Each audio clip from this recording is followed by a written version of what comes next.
Okay, it's recording. Not good at this. I'm a bit nervous or something. I don't know. I don't know how to explain it, but the market. We're gonna talk about the market, and they're gonna talk about it. I don't know. When I heard this guy, I can't remember his name, but I know he's not multimillionaire. Please don't start faking it or doing it. Okay, he's a bit shy or something, but don't do that either. Don't start. Come on, he's not like that. Okay, this guy might not go to church or something, or he's busy all the time. But anyway, he's not a multimillionaire. He's probably only got like certain amount of 100,000 in the bank. And when you ask like, what, shouldn't he have 5 houses, 10 million? No, he doesn't. He does not. Does not. He's doing nicely, just beautifully. Anyway, I hopefully you get what I mean. Don't be stupid like, oh, he's doing this. No. I do all these things because it's something I love and I care. I'm in Australia, okay? And don't get it wrong. If we need America because they're our ally and we go to their wars, NATO or UN invites Australia to go to Iraq. Who cares? Okay, let's forget about it. We're not killing anyone. Please, behave. Understand it. It's going to fun. It's going for 2 minutes anyway. Whatever. Boom. On the name of God. Hi everyone, market analyst Stephen Daglian here with your market close report on Monday afternoon. Well, on Monday the ASX 200 certainly did well, lifting by about 1.2%, lifting by 85 points to 7,149. That essentially means that we had very consistent performance from our market. Most of the movement came through in the first 30 minutes of trade, where the market was steadily improving. We hit a high around that level, and then we basically just maintained those improvements for the whole session. So very little movement. Volumes also a little on the light side compared to what we've seen in the past few weeks. Firstly, there are a few state holidays here and there, and secondly, we've got a very busy week ahead. So a lot of the highlights this week are going to come through, over the remaining 4 trading sessions.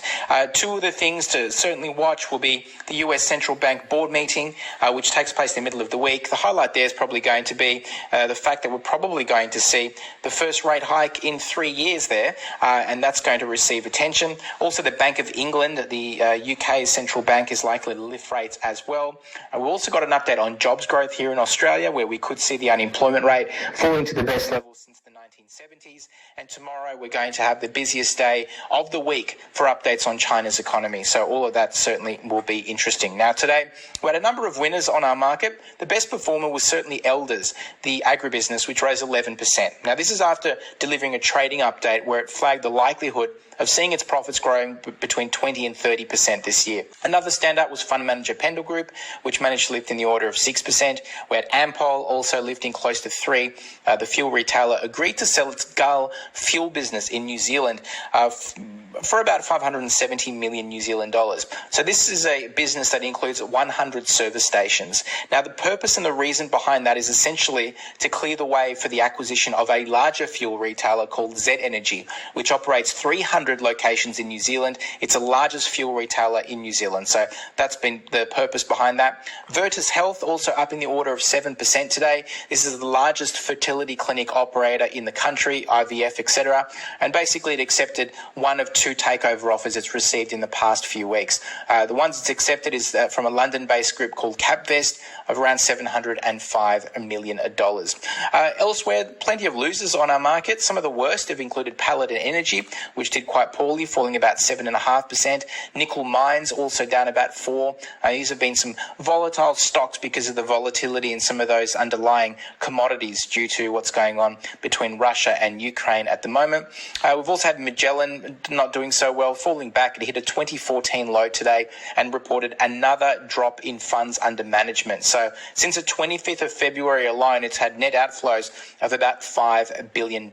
We had no major companies trading ex-dividend today, but Pepper Money, Tassel Group and Best and Less Group did. And we had no major economic data either, but we did have some figures on petrol prices. No surprise here. If you've got a car, you know that petrol is super expensive at the moment. And in fact, unleaded petrol prices in Australia have hit record highs again. And there is a chance that over the next 2 to 3 weeks, we could see national pump prices hitting $2.50 per litre if the Ukraine-Russia conflict continues to intensify. So the conflict has pushed oil prices to 14-year highs. Oil's up 30% or so in 2 weeks, and about 90% of Australia's fuel is imported. So we are reliant on international product. Now, looking forward to tonight, if you do trade or invest in the United States, keep in mind that daylight saving kicked in yesterday, which means that the US trading times are now 12:30 a.m. to 7 a.m. Eastern Daylight Time, rather than the 8 a.m. close. The Aussie dollar finally sits at about 72.4 US.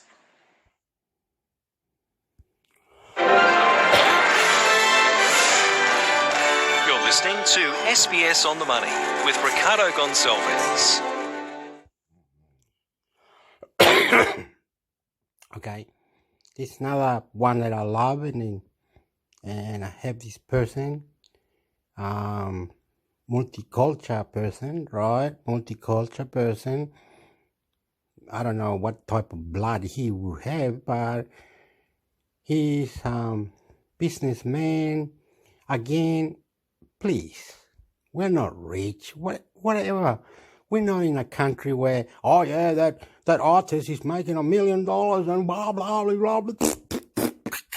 We just hit the floods, mate. We hit the floods, and we're dying. And whatever is happening in Ukraine and Russia, it's disgusting. Very disgusting. All these stupid things. It's gotta be stopped, right? And anyway, this is the last episode or whatever it is.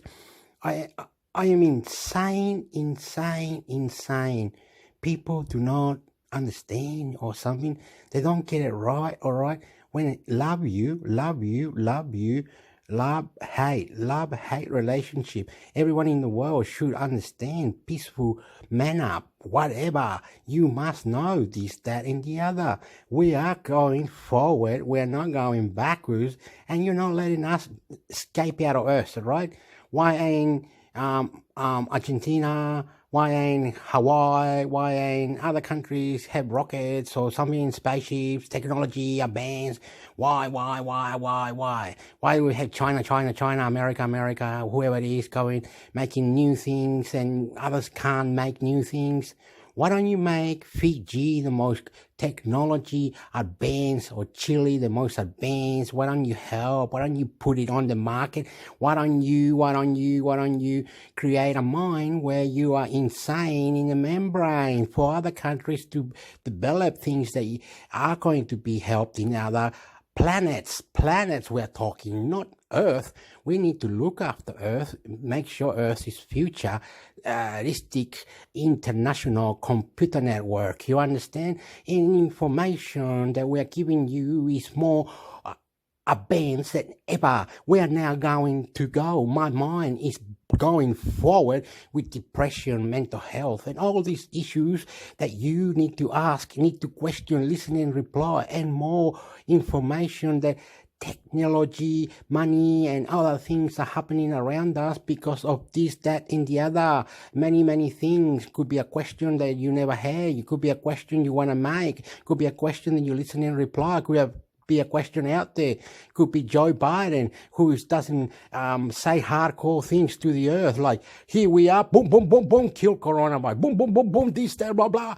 Why don't we start something, okay, then create something, blow their mind off the mind. Thank you very much. This is Australia. This is On the Money, whatever it is.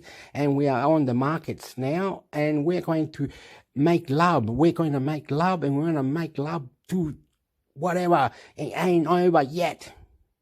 You're listening to SBS On the Money with Ricardo Gonçalves.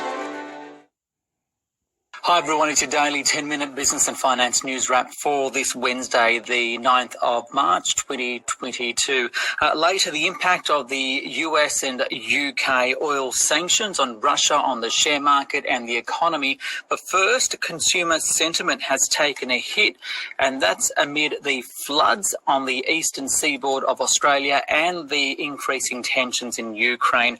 The Westpac Melbourne Institute Consumer Sentiment Index down 4.2% in March. To a low not seen since September 2020.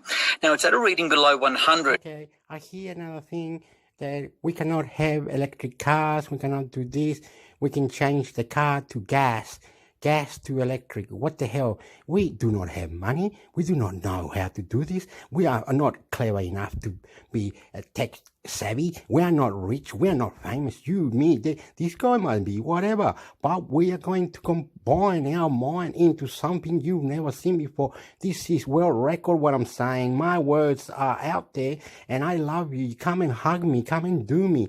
I will understand you and you will understand me. Listen and reply out there. If you are in YouTube or Facebook or Google or anywhere you are, it's beautiful, it's beautiful, it's beautiful, beautiful. How you invest and how you don't invest, how you win and you don't win. Don't get it bloody disconnected and will fuck you up, motherfucker. I love you and we're gonna love you. Be nice, be good, be sporty, be champion. Which means pessimists outnumber optimists. What does that say about the economy? And for the future of interest rates, Sarah Conti spoke earlier with Bill Evans, the chief economist at Westpac. Sarah, look, there's a lot of factors that have driven this disappointing result. I expected it to be weaker, but I wasn't expecting a 4.3% fall.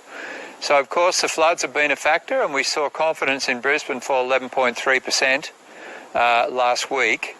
Inflation has become a big issue for consumers now, and a question we ask about how do you feel about inflation at the moment, we saw around 80% of people feeling negatively about that. The interest rate outlook is deteriorating. We've seen the weakest outlook for interest rates in terms of the proportion of people expecting rate hikes since 2010, and of course the overall concern about the hostilities in Europe. What does that say for the outlook for the economy? Absolutely. Look, we're expecting 5.5% growth in the economy this year, to be driven by 8% growth in consumer spending. What we have to bear in mind is that the household savings rate is still 13.6%, and I think that's going to come down to 6% over the year. That's going to provide a lot of spending capacity over that period. I still believe there's a lot of pent-up demand, particularly in consumption of services, and we can't underestimate the fact that the household sector has accumulated, we estimate $270 billion in excess savings. That's very unusual. It's unheard of for a recovery phase, and that's also going to provide a strong boost. So while sentiment at the moment is soft, a number of those factors, such as the floods, and that won't be permanent. And my view is that the consumer is going to still remain the real boost for the economy this year. We've seen further sanctions on Russian oil. What does this mean for the Australian economy? Well, in terms of the actual impact on the oil price, the US and UK sanctions weren't that significant because the US is mainly self-sufficient in oil. Of their imports, Russia's only about 3%. The UK is going to phase in their downturn. The key factor was that the European countries that are the major importers of oil did not join in the sanctions. We do know that there have been a lot of informal sanctions that individual companies have put on Russia, so BP and Shell, for instance, have done that. So the market didn't react too much to that. Price up at about 1%. It's the oil price up 24% since the invasion, but of course it is at its highest level since 2008. So we can't ignore the fact that these are huge dislocations, but this particular sanction from the US wasn't a major issue from my perspective. So what does this mean for all monetary policy then? The Reserve Bank is going to remain patient for a while yet. They'll still be looking for the signal on wages. We've been of the view since early January that the first rate hike will come in August.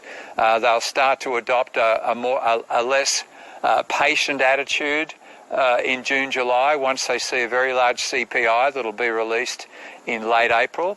And I think that'll set the scene for an interest rate hike in August. The issue for central banks is the fear that inflation starts to feed into inflationary expectations, which runs the risk of a wage price spiral. That's the thing they have to be most concerned about, and that's the thing that'll mean that a situation such as the Fed, even though the outlook for global growth has deteriorated, the Fed will continue on that path because it has to contain those inflationary expectations. The Reserve Bank will be in the same camp, but of course our expectations are nowhere near as high as they are in the US. So interest rates are going up. The Reserve Bank will be changing its attitude over the next few months, and a big inflation report on the 27th of April will be a key factor there.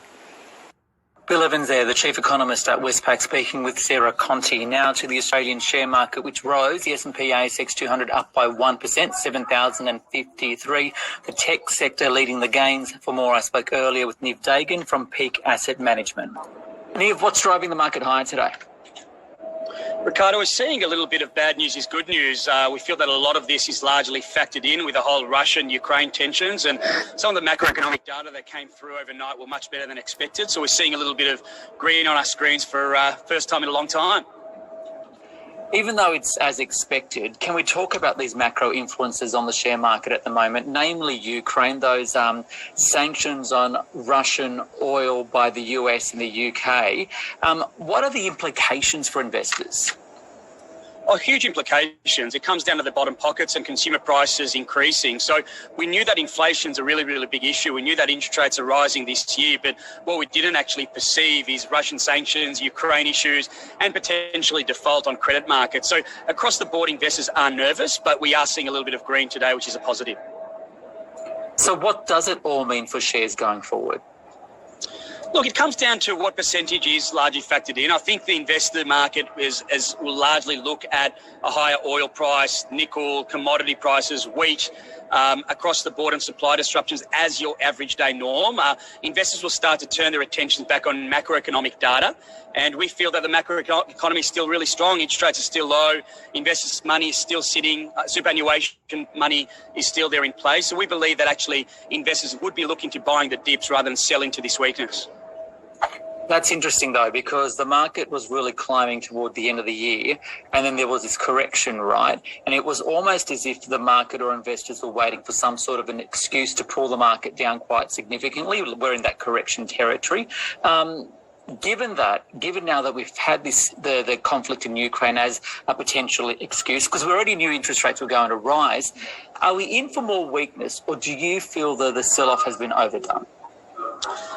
There's a lot of unknowns, right? There's a lot of unknowns regarding Taiwan. There's a lot of unknowns regarding Russian bank defaulting. We're seeing multinational across the board, Ricardo, like Netflix, Unilever, Samsung, Microsoft and the likes, moving their positions from Russia. McDonald's closed 850 stores just in the last 24 hours.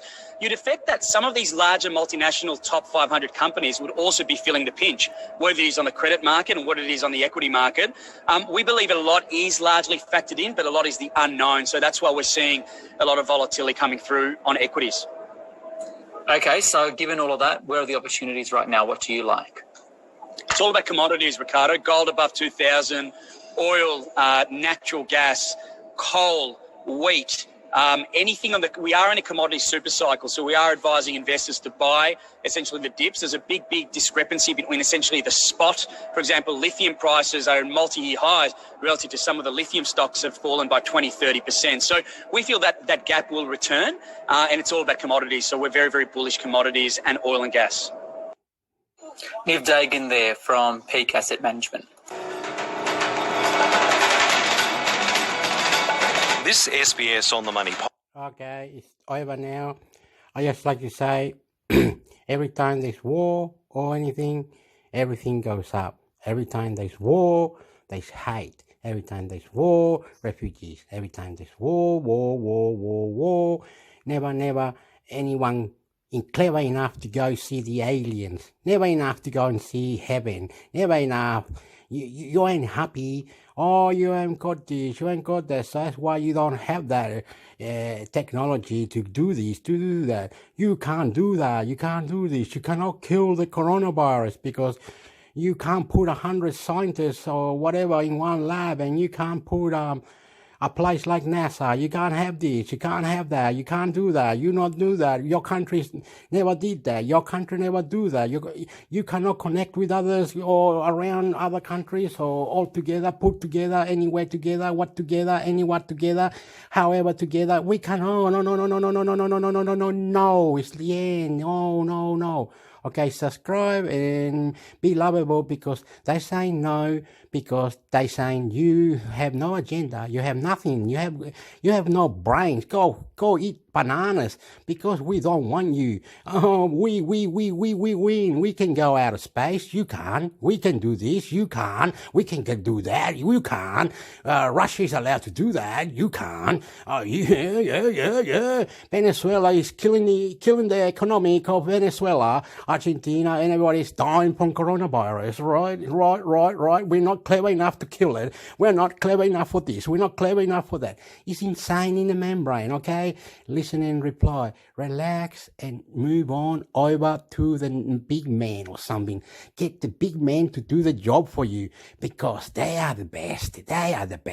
You know Joe Biden, you know the president of China, you know who else, Germany, England, whoever else, India, Pakistan, they are all the best. We are just little countries with nothing because we ain't got no future. We got nothing to worry about. We are inside. We are lovable. Great. We are never as good as you, man. We're never good as you. You've got everything. The internet's full of you. Everything is full of you. You, whoever it is. Anyway, your country will never have, as is called, international money maker. Your country will never be as high as the other one because the higher ones take over your country and they laugh at you. They do things you can't do. You can't do that. What about we all join together and we can make something better? No. How about we put all the scientists together and we make something better? No. How about we get our best and we combine all these countries around us to do this? No. How about we talk to you and you let us know what you want and how you want it? Yep, that's how we see it. Okay? Huh? So Uganda or South Africa or whatever, not allowed to go see the aliens or anyone or any other place in other heaven, whatever. Boom. Technology sucks in your country. Okay, listen and reply, please. I love you. Let's behave. And please put a question and answer to all these stupid things anyway. If you got depression, if you got mental health, if you got problems, let us know. We love you.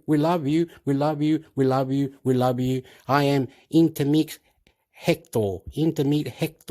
For the rest of my life, I will keep going forward. Okay, it's recording. Not good at this. I'm a bit nervous or something. I don't know.